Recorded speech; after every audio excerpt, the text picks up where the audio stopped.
Comment focus? Comment focus? Donc voilà, tu as la question d'abord, comment Oyaka Nabelar production n'a changé aucune forme, la particularité n'a pas été en tout cas, d'abord, on a qualité, qualité à travail, et puis on a respect en sala, et puis savoir-faire. Ça va donner pour ça les salamakara, organisation, tout en tout cas, et c'est ça par rapport à. Oui, sous les drapeaux. J'ai été un papa parfois responsable et parfois irresponsable par rapport à mon attitude. Vous savez, il y a Naomi qui est très impolie. Il y a Ada qui est désordonnée. À l'instar de ses sœurs, Daeli, Getty, Nathalie Belvi TV. Nazomona ndenge ada jezo ebisa biso ezalaka toujours manga ya kotela nde babwakela yango libanga soko telite en tout cas moto azana posa note soko za ya kotela nde esika omoni bazobamba mabanga na bazobamba bato musu bazokanisa peut-être eza pona koboma nzoka nde eza pona koboma te eza po bambi libanga manga ekiti polia ok. Donc de toute façon ozobamba libanga okanisi eza pona koboma nzoka nde eza po yolia. Vous êtes sur Top Media TV. Shalom, shalom peuple dédié, shalom Bandouala, bien sur Top Media Télévision, c'est votre frère Tadzinga la part. Voilà, le travail m'a encore appelé ce matin, tout ça en plein tournage avec Madame Belvi Kandi, na Belvi Télévision, aux alliés société Bella Production, tout ça justement pour lancer la vie de Sala Nandenge Bolingaka Mingi. Je vous avais dit hier, l'ambiance au tournage est comme Kota juste après teaser. Ce teaser est côté présentation, il y a à terre et Salemi.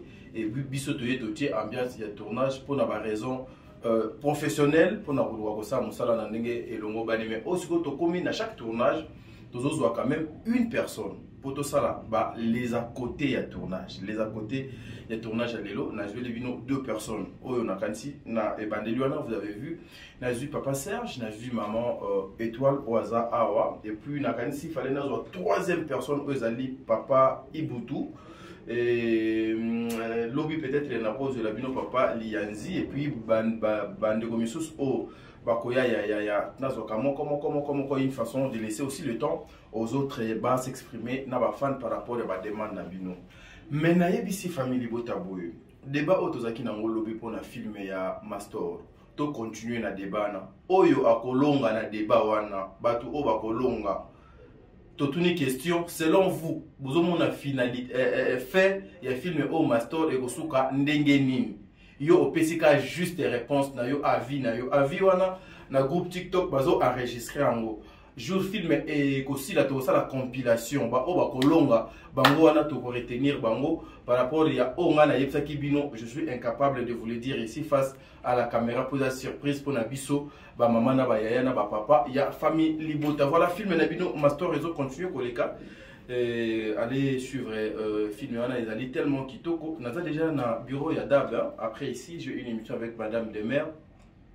Une façon ya kosala ka musala ndenge bino bolingaka mingi mena kokanisa na ba maman nyonso ba sunga tadi de près ou de loin na moni maman Bijon Ketani na moni papa Jean Pascal Leka na moni maman Deborah Lubanda na moni maman Zozo la femme de papa nommé Avakala Nzinga héros déjà atiki Canada ayaki Kinshasa azasiko na Chine en tout cas maman ba bon séjour na Chine un grand merci na maman Aurélie Mafuka maman Katez un grand merci à toi maman Nathalie Nana Moussibou un grand merci à toi un grand merci à maman Diasorama un grand merci na maman Madeleine Aketa Fatou de Conti Makia la Kumba Tata Poifa Pekato boza tellement ébélé Vicky Moussao ba ndeko nyon sa famille Libota moi t'as dit je vous aime beaucoup soyez prudents focus Belvi Télévision focus Moussala na biso tozo kosala nazo rappeler bino lisusu bozaka ba fan à Bellevue bozaba fan ya Belinda Kandi Belvi Télévision vous êtes ses fans biso to accompagner ka maman Belvi yango pe bino bolinga biso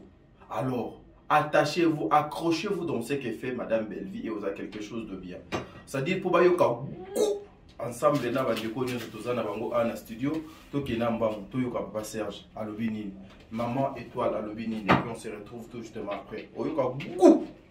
Papa Serge, bonjour.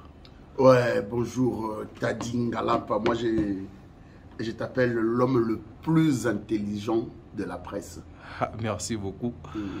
Voilà, nous sommes en plein tournage, hein, Papa Serge. Ouais, en plein tournage. Comme d'habitude. Comme d'habitude. Ouais, les à côté, il y a tournage et à l'élo. Nous avons choisi Tozoa Papa Serge. Le difficulté de ce que vous faites, c'est à la canne.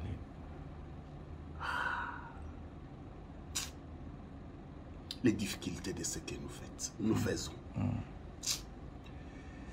Trop banalingala. Pour ça bien.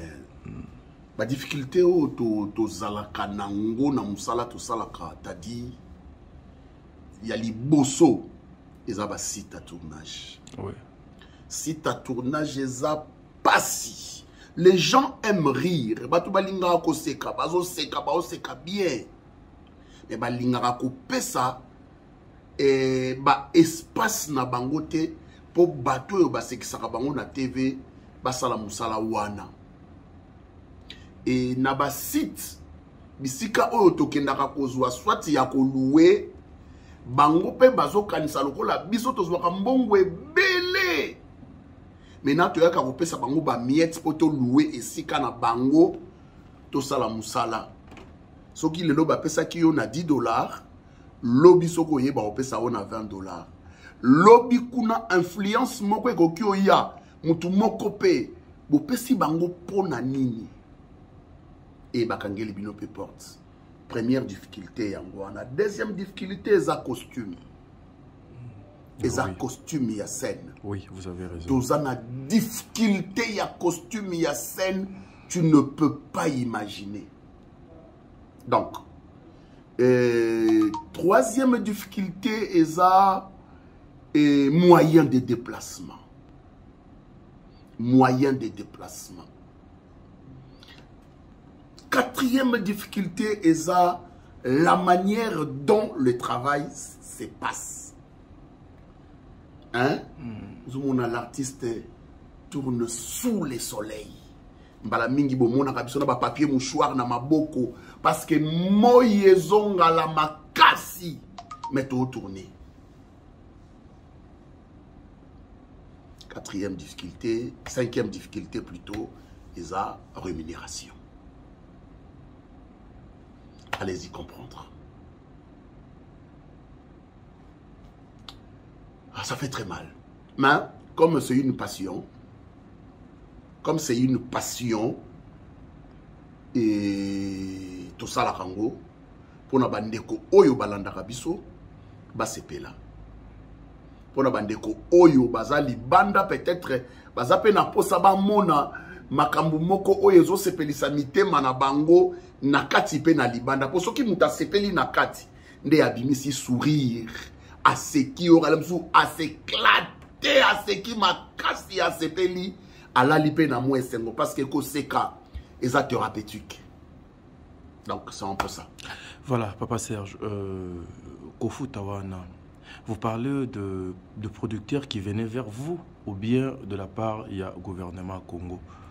En fait, de la part, il y a producteur, il y a pas producteur. On n'en a pas. Un producteur basaté. Mais du moins, on se soutient mutuellement. Netibiso Tutoza na Bellevue TV. Nous sommes membres de Bellevue TV, mais nous sommes artistes. Hein? Je suis membre de Bellevue TV, mais je suis artiste. Être membre de Bellevue TV, je dois participer à toutes les activités dites à Bellevue TV. Comme étant artiste, je dois aussi prester dans diverses chaînes. Oyo nini, tangu basali makomi na bango, bakomi Serge. Hein, otobenga casting. Oui.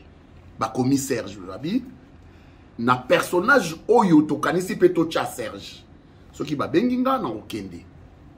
De la part, il y a gouvernement et que le gouvernement ata la peine nanu makambo ba comédien acha nanu un clin d'œil na makambo ba comédien jusqu'à preuve du contraire tilelo boye banda théâtre congolais et banda tilelo le gouvernement atia nanu lisute na makambo ba comédien yango na pasi na biso yango nozomona la rémunération varie de là où on t'appelle Moutao Sepela a pesa oye à Kanisi parce que c'est un travail libéral. Et donc au salango na ndenge na yomoko. Et Moussala Oto Sala parce que nous ne sommes pas reconnus na gouvernement mais vous êtes reconnus mais vos droits ne sont pas reconnus. Ah voilà, nous sommes bon, tika toto lo babongo. Nous ne sommes pas reconnus. Ni nous ni nos droits. Si il y a seulement si Tozaki reconnu, mais les Moukolo, oh, bah, comédien n'a parlé du peuple, on allait entrer. Ok. On allait entrer. Mais to kotate. Parce que to zappé na ba indési. Oh, ya biso. Il fallait te exposer. Mais to kotate. Tozaki pe na mémo. Nabiso, il fallait exposer, mais to kotate. Jusque-là, to kote sa mémo na Assemblée nationale. Personne n'en parle. Personne n'en parle. Personne n'en tient compte. Donc cela veut dire que nous ne sommes pas reconnus. Un dengue d'indoyo gopé à son âme, ayembaka limkolmoka lobby, et il n'y a que des sottes gens de petites vertus. Et ils se moquent du sureur, mais ils aiment être bien cirés. Alors ta chaussure est ngali makasi, mais on t'a la saleté à pamba boinga. Mais le colonel au monde est na table à mon assirage. Na table à mon assirage à sepeli. Même bakonzi na biso, ba sepela kabata la biso. Ah sepela, oh j'aime bien c'est monsieur Serge. En tout cas, lorsqu'il incarne ses rôles, vraiment, c'est du réel. Hein? Moutaolo babongo. Mais pour te soutenir, alobelayo ata. Rien. Et lorsque la période, il y a ma campagne Koya, il vous appelle. Allô? Noro Nico, est-ce qu'on peut se voir? Yopé parce que tu as besoin. Ok, au Koutananaï. À Kosio Nabamé. T'as coupé même $1000. L'Obelanga. À coupé même $5000. L'Obelanga. Et après, et les relations, hein? Non, les relations, parce que basé les relations se coupent comme ça. Tec. Et ce qui en a ça, c'est fini. Donc, bah reconnaître biso na ba droit na biso. Et du moins, ce qui loi moko, bah élaborer loi moko pour na ba artiste et comédien, et que ça l'a été biso, bah artiste et comédien, oh tout ça la rabango et sengro, tout comme appelle na moi minimum et à valeur. Et na valeur wana, et qu'on permettre na bango, bah y ba ko déterminer et l'olenge nini bakoyi kosala pour que ba soutenir biso ba comédien. C'est loi et qu'on protéger même na ba personnalité, humilité nabino pour ce que vous faites. C'est vraiment une bonne idée. C'est la première fois depuis que je suis dans ce monde, je reçois beaucoup de comédiens. C'est la première fois qu'un comédien puisse proposer un truc comme ça, que l'Assemblée nationale propose loi Moko O et Koluka et protéger les intérêts. Il y a un comédien. En tout cas, c'est la première fois. Voilà. Papa Serge, ici, nous sommes allés dans les à côté à tournage. Même quand tu tombes dans solo, mais quand on a plateau, tu as un des mers. Il n'y a pas de problème. Ah ouais, tu as bon à ma casse. Voilà. Papa Serge, Tozonga Sikoyo, parce que dans les à côté à tournage, nous prenons. Serge ministre, et ça l'a bien. Le souhait, c'est ça, notre gouvernement, qu'on puisse penser à vous. Nous avons beaucoup d'idées pour que ce secteur émerge. Parce que le ministère de Culture et des Arts eza ministère moko moindre te. Oui. Eza ministère ya monene oyo ekoki kokotisa mbongo ebele eko développer même mboka. Si seulement si on a des initiatives et des idées oyo ekoki komema mboka pe na développement. Très bien. C'est un peu ça. Voilà. Tozo Zonga. Nous prenons Papa Serge sur scène en pleine action et puis on se retrouve tout justement après. Merci beaucoup. Ndenge olobaki nanga na butu ke oza na posa ya Milo. C'est pour moi une joie et salinga esengo mingi parce que euti na mutema na yo yo moko kanisi pendant toutes ces années au tolekisi awa ozaki ata na posa moko te bokutana ensemble lelo sengi yango na kimia pe na esengo nyonso nga c'est le début ya développement ya ndako nana besoin na mona mwana nga omoi mwana nga ada nana posa na zwa mwana nga na mone mobimba ndenge akola nde abota ye complet bongo nana posa na mona ye omoni complicité osali yango na mwana nani Da Costa po bo aleve mwana na nga lokwa bozomona bomengo bokuti nango na Serge boyebi place pasi ya mbongo euta te boavie eloko oyo bomonela pasi te bolingi bokota mbala mona kati boelimine mwana na nga po nini po mwana na Da Costa abima l'héritier du trône adondwa esimba te bobimiselanga mwana bobimiselanga mwana place boke kotia mwana na nga nalobi bobimisa ye yo nga nakobengelo nini nga nakobengelo nini ngaza camarade note envia mobali na nga envia mobali na ote babotela yo envia mobali na nga nde babotaka Serge bakomaka comme envia mobali na nga envia mobali na nga kasi kamuri na envia mobali nani bimiselanga mwana so ebi kosimba mobali te babotela mobali etali yo aventurière etali yo na oyebiso yo mutu anviaka biloko yo ti lelo omona biloko kenango na lilita nga na yebi biloko eza vanité de vanité donc kenango nulle part na banana yo eloko te nga na wayebisi yo na banana yo eloko te mbongo Serge azo envier nani ngakoso eloko olandi omona kena bana nango mona ngo basali te rouler na banana Serge kala soko yebaka te ocheka yuwe boniko bino wako basase ko benga na ndako noko bomanga moyiba naibanga mobali moyibi o mobali na yo mobali na yo na yo opeloza mwasi mbinga bokoloka mbala fino kaka ye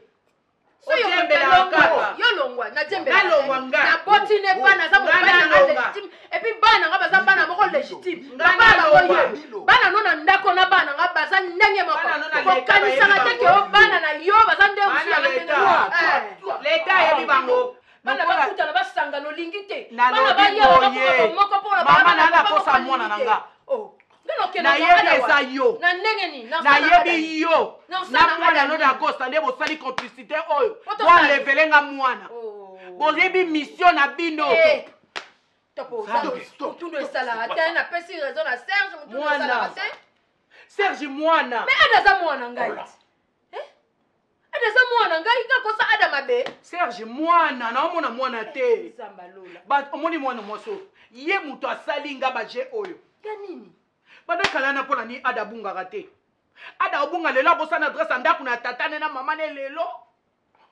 nde ada bosani est-ce que ngalo tu obsenga mambo vraiment top na ada ninga koli bongo vraiment na koko sana ada nini azaki mwana muke na sala mabe te non sala ada mabe na ndenga za mbinga tata mo biba ebi nyoso mama bokelanga mwana nga nzambe na ngai na zaka jalouse na yo te ngala boya kabana na ote mama to bokelanga mwana na ngai Serge nga mwana ke olukelanga mwana na ngai nazo yebisa bino ngala obengelenga makambo est-ce que ça ki bongo lukelanga mwana na ngai mwana mwasi oyo na koluki wapi bisiko ti boyebi bisika buti Maman, ils ont dit qu'on réclamer moi nana au la té s'imposer le bana abimi c'est le moi nana yo. On est là pourquoi? On est faiblesse. Et là. Mi wana so le bananga. Non le bana moi nana bisa bungi.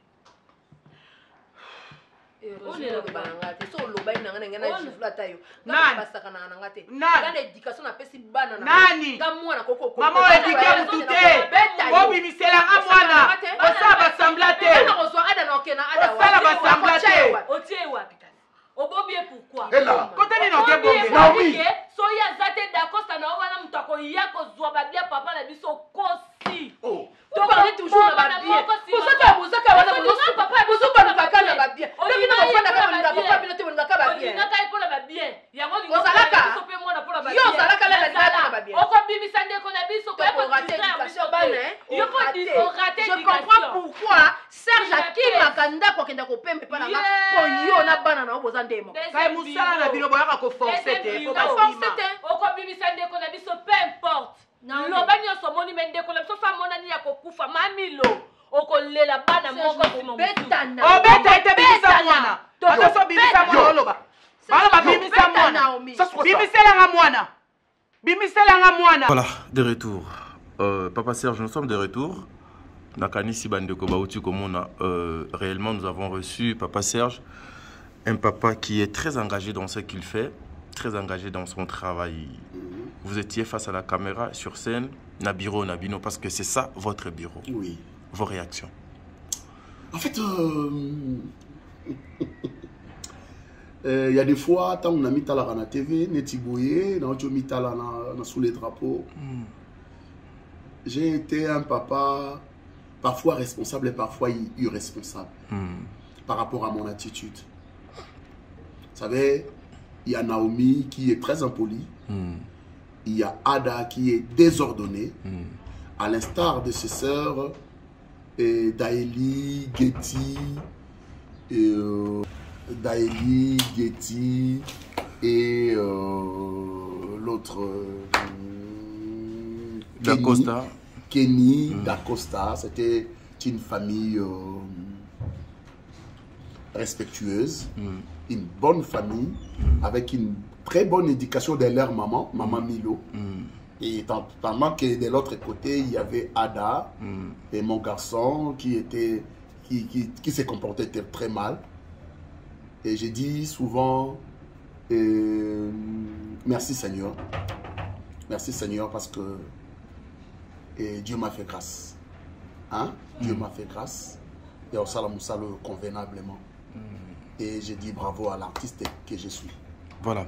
Votre implication par rapport au rôle qu'on vous attribue, par rapport à rôle au Incarnaka, Ezalaka dit à quoi? Vous copiez ce que vous trouvez dans la place publique ou Ezalaka réellement par rapport à la catégorie à Moto Yofo Omicha pour le public?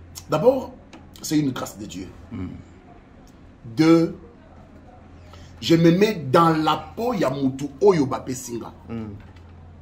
Je me mets dans la peau ya mutu oyo bape singa. Parfois,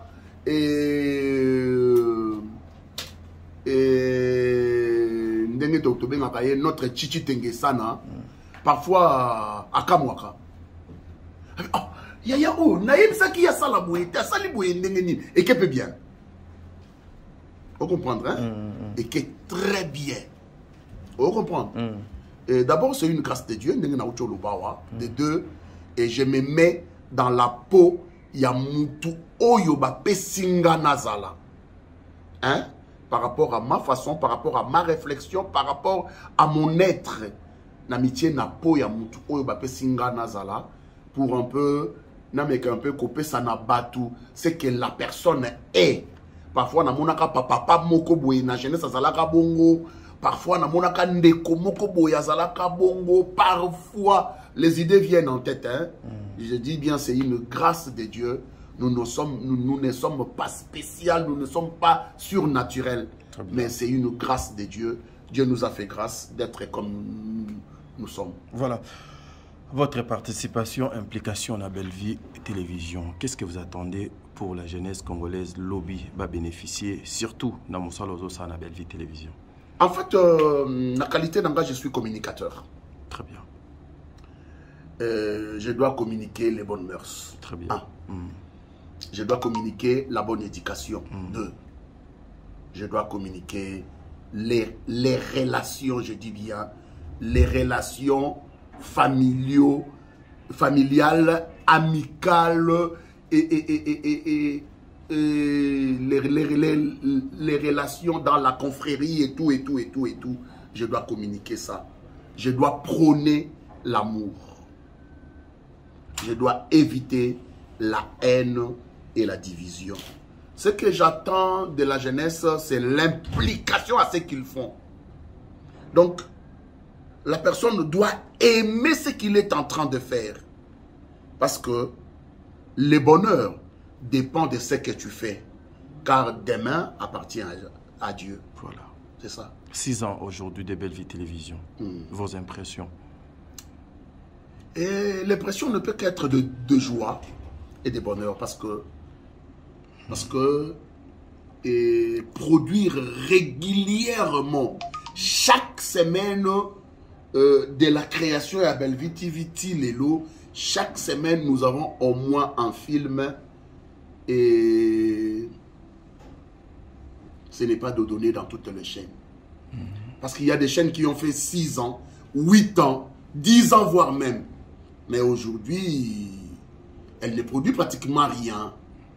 Mais Belle Vie TV produit des films pendant 6 ans, chaque semaine, chaque mois. Ce n'est pas donné à tout le monde. Donc je dirais bravo à Belle Vie TV, bravo à Belle Vie Candy, l'artiste, l'autorité morale et la patronne de Belle Vie TV et des Candy Stars.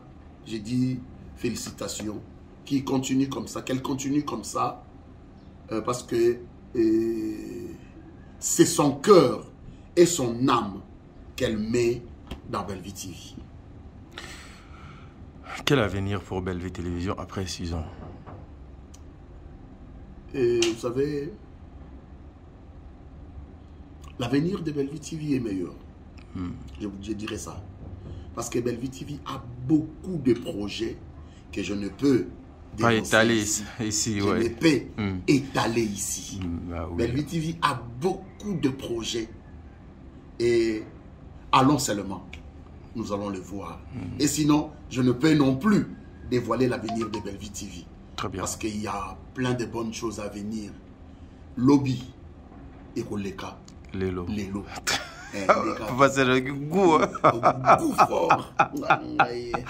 Voilà, merci mesdames et messieurs, c'est les à côté avec Papa Serge. Je pense que vous avez vu Papa Serge en image, il est là. Non, il faut ajouter les grands rois des immatures. Les grands rois des immatures. Parce que voilà. tout le monde est immature voilà. dans son coin. Mais il y a un roi, les grands monarques, c'est Papa Serge. Voilà, Papa Serge, justement, quand on parlait déjà de Belle Vie Télévision, s'il faudra ajouter un mot, dire un mot à la personne morale de la chaîne Belle Vie Télévision, qui est Madame Belle Vie Candy, s'il faudra réfléchir tout autour de son travail. Bino Bokoki Kolobanine. Vous savez, il y a un monsieur qui a dit un jour, les éloges diminuent l'allure des choses. Très bien. Je dirais seulement à Madame Belle Vie, bravo. Bravo. Bravo. Bravo. Car Belle Vie TV, c'est ton âme. Merci. Est-ce qu'elle est dans le Nord, Belle Vie Télévision? Je dirais oui et je dirais non. Oui, parce que nous produisons. Non, parce que nous manquons de certaines choses. Vous savez, et pour organiser, il faut avoir tout ce qui est de valeur pour organiser. Hein? On doit avoir nos propres sites. Hein? On doit avoir des costumiers. On doit avoir, vous savez, hein? Oui, tout cela. Tout ce qui est en rapport avec le film. Tout ce qui est en rapport avec notre travail. Très bien. C'est ce que nous avons besoin. Mais nous savons que Belle Vie TV a beaucoup de projets. Et je ne peux pas tout étaler ici. Lobby ou les Kalelo. Voilà. Papa Serge, face à vos fans. Voilà, vous avez le temps de parler à vos fans. Je vous aime tellement. Je vous aime. Nalinga Bino, Baye Balinga, Papa Serge. Baye Basepelagana, Papa Serge. Baye Balinga, Papa Serge. T. Par rapport à son rôle, par rapport à ce qu'il fait, Baye Balinga T. Namakamwa Salaka. Nga vraiment na mutema na linga Bino. Yango na pesa Bino mutema pasi na barole musu na Salaka. Po boyo ke nga kanda penza. Mais Baye Balinga Ngape na linga Bino mingi Bino nyonso na linga Bino. Et moyen tanga Bino nyonso awa lelo et aux alate bon continuer à soutenir biso. Soutien na Bino na prière et aux ala bénéfique pour na biso. Webi musala to salaka. Musala to salaka eza musala pas il faut réfléchir parce que musala na biso na émission ekoya to kolobela musala na biso.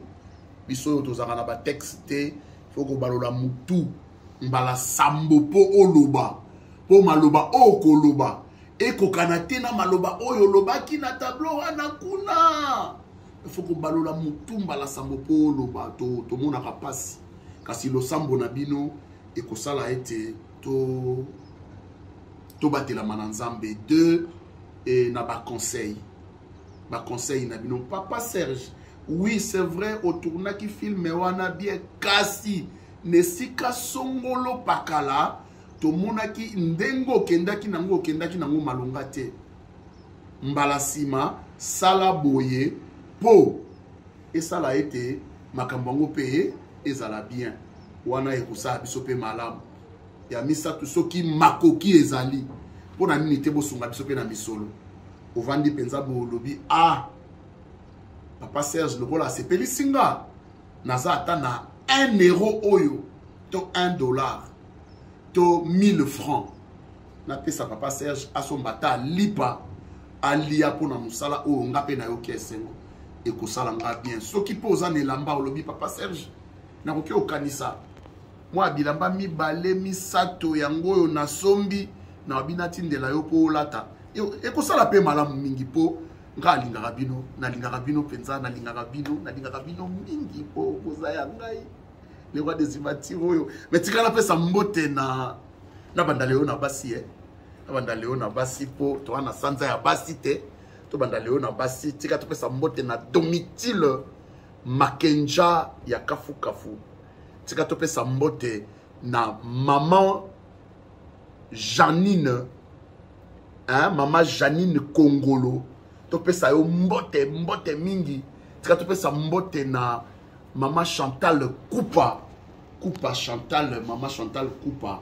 Tika topesa mbote mingi, mbote penza, mbote mingi na la grande dame, la bureaucrate, Maman Michigan Menga. La grande dame, la bureaucrate, Tikatope Sambote na mon ami, la grande dame, Veritas Mbuki, qui sala. Tikatope Sambote na maman Aziza, Musika na États-Unis et na Canada plutôt, maman ya grande sœur propre ya madame Nanga, Tikatope Sambote na maman Bizi Mondele, maman ya force tranquille. Tika tupe sa mbote penza ebele na maman Belinda Mwai, maman Kololo Pango. Tika tupe sa mbote ebele na mibali na bango. Tika tupe na bongo na docteur Jean-Jacques Fundi Mwana. Tupe sa mbote ebele na grand frère propre Adrisha Motomètre. To sepela li susu na mon ami mon frère Johnny Mobi. Losako tika tope sa mbote ebele na des mois de tous les jours Willy Mbouyi Lukusa l'architecte international bongo lingi kosomba lupangu na États-Unis agence moko ya sur agence ya Maman Deborah Kaya nde esika bokozwa lupangu ya sur Namikanda ya sur et pas Maman Deborah Kaya bongo tika tope sa mbote soki na pesi mbote te na kusala mabe mingi Ça m'a béni, puis la solide m'a payé pour t'aider. Ma belle vie Candy, la patronne. Et Nasuki Saboué, Maman Solange Mbouma, Ozawanga Motema. Oh, Nabosani, Bora Belenga et Osala bien. Merci beaucoup. Ok, voilà, une dernière photo Kabouana, 2 secondes. Papa Serge, la mère écriture et belle vie, quand on dit 2024, les amis. Et ça, superbe. Nous, c'est les bonnes mœurs. Nous, c'est l'éducation. Nous, c'est les bonnes relations. Donc, nous, dans Bellevue TV, nous prenons l'amour. Focus, travail. Poboyoka. Go. Voilà, elle est là. Elle s'appelle Maman Étoile. Maman Étoile Mboté. Mboté. Ça va. Ouais, papa, vous venez. Hein? Oui, venez. Tournage les Gaboni. Oui, tournage les bien. Ah, Nangolo Tata. Voilà, Maman Étoile, le lot, mon colonna et c'est moi, mon colonna tournage. Oh, c'est préparé comment on a tournage à l'élo? C'est préparé selon rôle Sylvie. Comme la Kingaï. Des garçons façonnables. Voilà. Et on s'est préparé quand on a des rôles. Voilà. Maman Étoile, Toza na Bellevue Télévision, ambiance à tournage, et puis en même temps, les à côté, il y a tournage. 6 ans déjà, Bellevue Télévision a totalisé. Les Canissia Maman Étoile et Kozalanine par rapport à 6 ans à Bellevue, parce que nous voyons aussi Maman Étoile dans beaucoup des interventions à Bellevue Télévision. Oui. 6 ans, Bellevue TV. Bon. Na bandina on appelle ça un mbote na famille bota mobimba. Oui. Na pesi ba mbote ebele na kombo na Yesu. Ndeka tozolo bela shalom. Shalom, shalom. Veut dire kimia. Nous tous la ramine kimia parce que tous on a Jéhovah shalom. Très bien. Nzambe ya kimia. Donc ils ont ngelo comme société. Famille bota bonjour et ba landi na biso nyonso o bazwaka temps. Ya kolanda biso na Bellevue TV na bao baza déjà abonné na baza na bango abonné te mais 10 mois bazwaka moi temps ya ko cliquer pour batala biso na pesi bien soka merci to bandaki patango yango e Bellevue TV e bandaki j'espère nazaki te nazaki na Angola na eko ya juste tango comme na 3 ans ngana bandela on a China bandela on a 3 ans donc chiffre 3 bonzambe la résurrection de Dieu aussi bonzambe donc ngana bandela on a bonzambe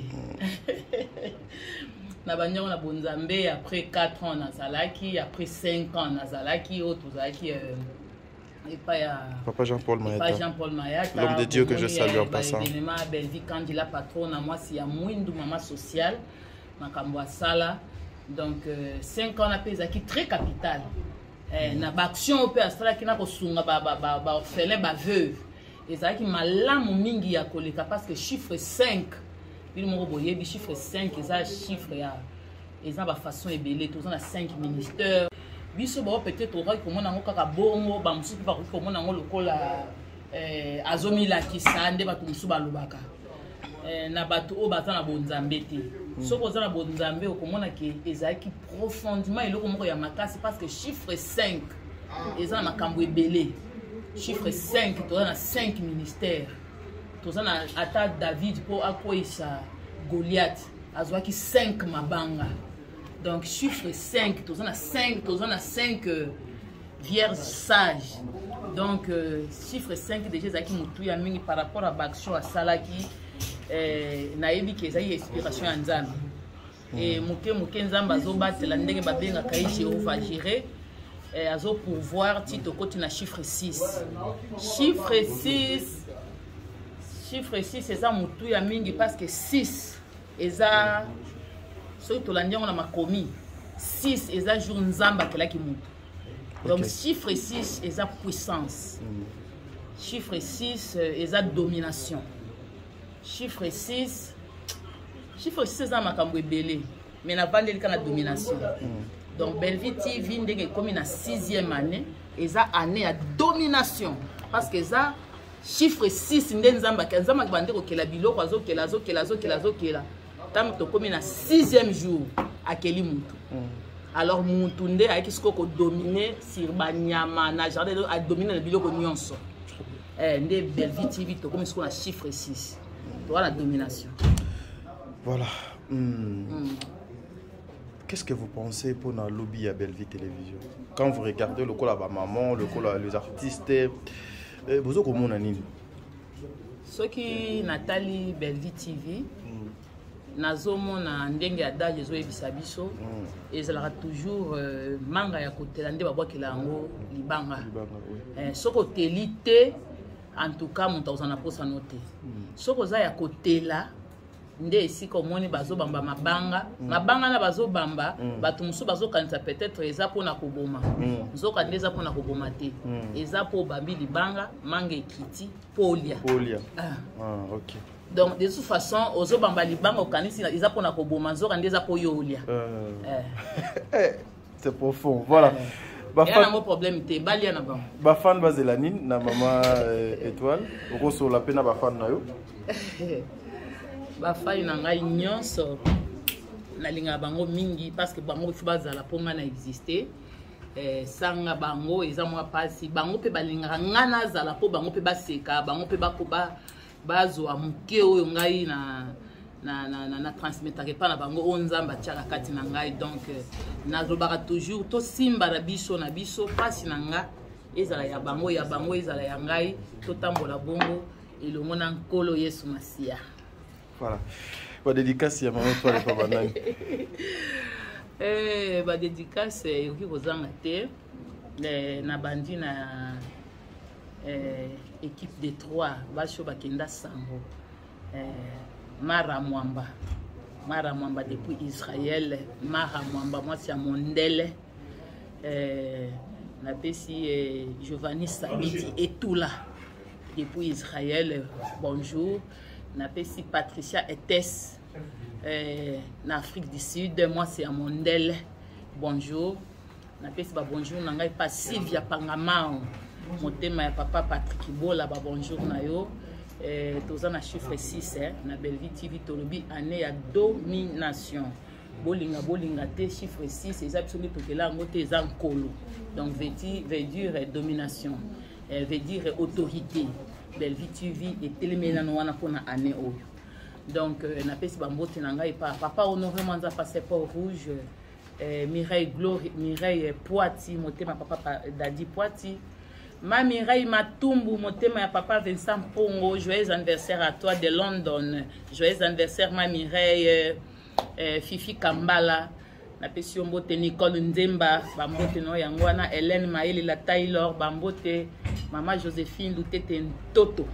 Bambote no yangwana na pesi mbote nange pa Gabriela Aleko. Bambote no yango yo mon président Marius Nkosi, les jeunes David motema yanga nya mama Joseline Nzanza bambote mon pasteur Jean Loubelou motema maman ami kwisa bambote no yangwana pasteur Thomas Gaël Yoshua motema mamira bambote en tout cas boza tellement ebele Bénédicte Malanda yanga ni papa Dona Ipulu bambote au côté 105 maman na lingi bino mingi mama etola zali mama etola sala musala azingolo lisusu na pièce oyo toko sala kama ozo baby sami na ngai mama oh toko sala kama musala elongo na nkolo eloko mususu te. Voilà. Un mot pour ta sœur, votre société Belleville Télévision. Un mot pour la Belleville Télévision, na lobaka ka ndenge na lobaki manga ya kotela yango babwakela kanzete. Tango zo bwaka nzete okanisi eza po esala pasi. Zoka ndenge eza pona. Manga weteli yango babwakela kango libanga. Mama, yo mtozo compliqué ngai. Nyonso ndenge sa wetiango nyonso boye. Na lobi boye manga weteli yango babwakela libanga. Tango yo bwaki libanga okanisi po esala pasi. Zoka ndenge ezosala pasi te. Manga ekiti po yo olia.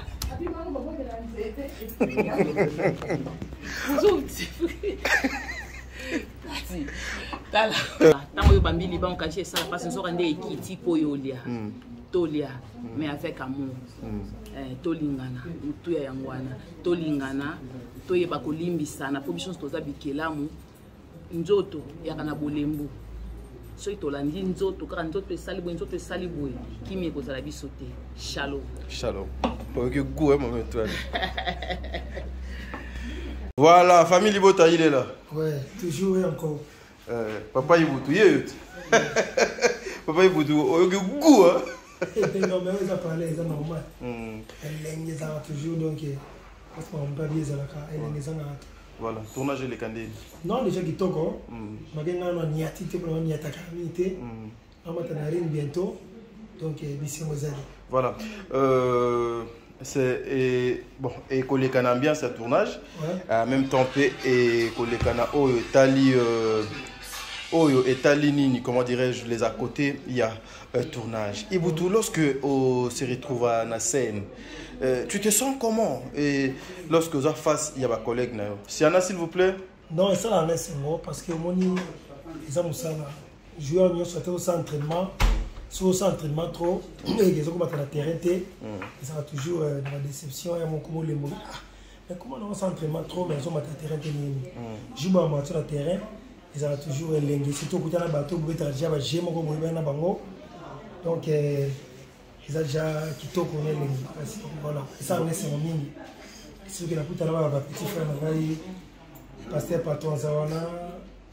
Et mon étoile, donc Marie-Jeanne, et ça va m'a plaisir. Voilà. 6 ans, Belle Vie Télévision. Ouais. Et c'est mon nom, nous 2 années. Non, mais bien sûr, nous avons déjà. Coupé sera mère, merci. Parce que dans 6 ans, s'il vous plaît, je parle ici, je suis sur la télé. Et puis je parle, et puis Serge, mais c'est Serge lentement. Donc 6 ans, ça va 6 ans, mais ça a 12 ans. Ok. C'est mon plus x2. Parce que mon issue, nous savons ça, il faut féliciter, il faut passer l'encouragement.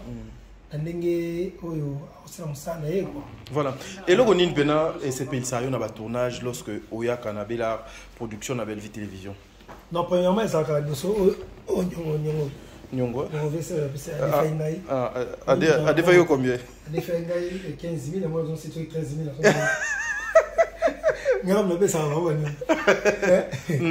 Donc voilà. Toute la question d'abord, c'est comment Oyaka Nabelar production n'a changé aucun forme. La particularité n'a pas gagné. En tout cas, d'abord, on a qualité. Qualité à travail, et puis on a respect en salaire, et puis savoir-faire. Ça va donner mon salaire, ça va organisation, tout en tout cas, et c'est ça par rapport à voilà, Papa Iboutou face à tes fans. Pour que la ba dédicace na yo base là déjà nin. Base là et là qui tombe ba communauté sur le bureau que non c'est la biso boy eza boy aussi là. Donc ba ba que non côté Iboutou zali pe awa. Frappe aux awani au raté. Donc ma frantique non so na Iboutou. Je suis là ba mon andé mon salama et puis na ba collègue na ba zali awa ba petit frère awa. Petite sœur, donc, son confinement, petit frère, petit frère, donc, voilà. Ça, il est bien par rapport à lui. Donc, il est-ce que mon colo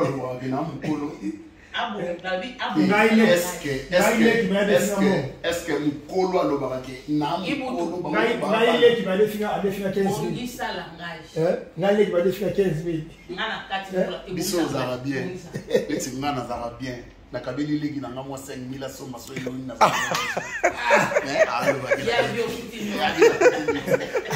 Alors, tu as voilà, base de la vie sur le salaire du Togo.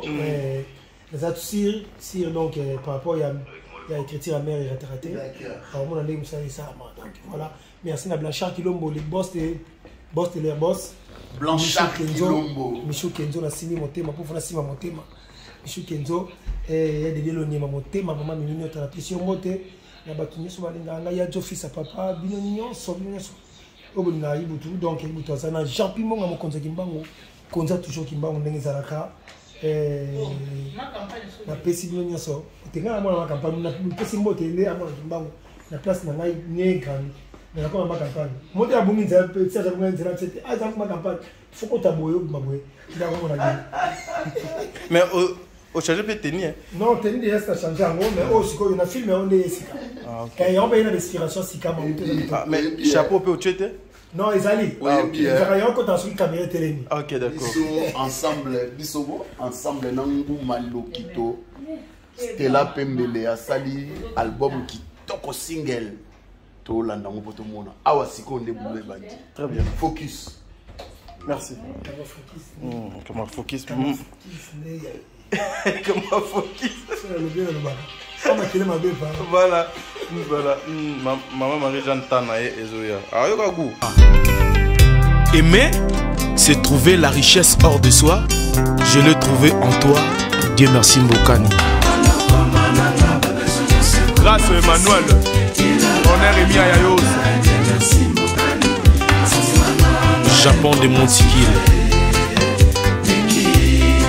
Leur Alfred Opimba, colonel de Bouka. Alex Costa, Chris Kabunda. Yawili et Toka, bien joli. Luchi Amouri, Meje Bolamba, Dalia Clairvaux. Bana munga la chancelle mbemba ba congolais bato ba traumatisé motema nanga pona boya ye Nati Lokole wala natinga baye Jimmy Lisemba Chai Magudala Junior Timini ya Monica Tadinga la paye Mathieu Koudifoire médecin nanga Dieu merci Mbokani Papi Djemilas docteur nanga Junior Kalouyoyi Fabien Sel Isa Kalume Océan Diallo Kazan Poutou ya Gaga Cédric Bakam Nikes Koudimana CG Ayao Mboyo Piston Kiboko Marlène Tessa Olimweza Lokola Matiti Menuiserie Kaoubanga Lapa Hugo Tako Yaya Badek Suka Yokobota Nango Kaka Directeur Doré et Christian Mila Tessa Bakabolade Papa Soupi chez la Lula Patrick Amouli Sapsap Tobu Mala Sylvain Bia Bamama ya Wenze Basombanga na 200 francs Emilia Sarayuba Banda pétrole Belina Kibala Bouchi na 300 francs Lili Makiadi Congo Lantima Mama Bradley Blaise Douda Moshino Yo Monokoko Mama Nakese Edi Falanga Top modèle C'est toi mon consolateur mon amour Blondine Kiambo c'est toi mon consolateur mon beau Ige Lombo Lombo Pembele Mbokani te sasantaka à l'aise Didier Koudimbo Maître Blaise Ngoma bakokana bilongi kasi basaba lekote osazoresa na lelo yo Yodamba olosi beswa nalingaka yo Didier Mondani Voilà